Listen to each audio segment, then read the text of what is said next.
Well, hello, and welcome back to our daily devotional. Now, yesterday we looked at Colossians chapter 3, verse 12, and today I just want to move a few verses down the chapter to verse 15. And I don't know about you, but sometimes when I come back to a passage, not having read it for a while, quite often something new will jump out at you. And that's what happened to me when I was looking at this passage. I was going back over the notes from yesterday, started reading Colossians chapter 3 again, and just carried on down and ended up at verse 15, which is a really well-known verse, at least the first part of it is. And then I saw something additional that got me really excited. So let me read the verse to you, and then I'll explain why this got me so excited. Let the peace of Christ rule in your hearts, since as members of one body you were called to peace. Now, I've practiced and preached the first half of that quite often, so we have to let the peace of Christ rule in our hearts. If we're feeling anxious, if we feel circumstances getting on top of us, for sure we can ask the Lord for his peace, and peace will come and knock on our door, present its calling card, but we have to open the door of our mind and let it in and invite it to rule.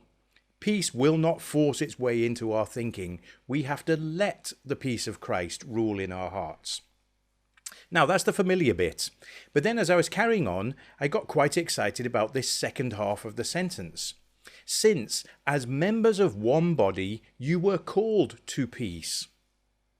You see, if the members of a body are not at peace with one another, that body cannot stay together.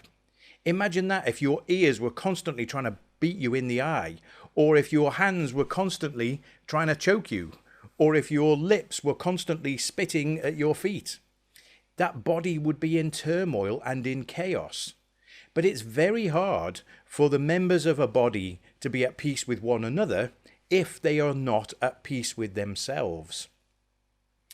I don't know about this for you, but have you ever sat in a meeting and there's the pen clicker there? Just looking for my pen. You ever been that? Sometimes you're sat there and people are talking, discussing, and then you'll get somebody. Now, for them, it's really achieving something very positive. It's letting stress out of their body. That's why people click their pens. But for the person sitting next to them, it can generate quite murderous thoughts, can't it? Because as their peace is arriving, yours is being taken away because it's so irritating having somebody click the pen all the time. But you're in a room with somebody who's not at peace, and therefore there isn't peace between you. Some people cannot sit still on the couch without shaking their leg constantly. And again, you just don't want to sit on the couch, do you, when people are doing that? That is not biographical, by the way. So here's the point. Why should we let the peace of Christ rule in our hearts? For our own sakes, firstly, so that the Lord's peace can indeed rule in our lives. But secondly, it's so that because we're at peace with ourselves, we can be at peace with one another. So there may be needed some repentance and forgiveness. Then we ask the Lord for his peace. But if I am at peace with myself and at peace with God, I can be at peace with you. If I'm not at peace with myself or with the Lord, it's almost impossible that I can be at peace with you. So for those two reasons, we should let the peace of Christ rule in our hearts.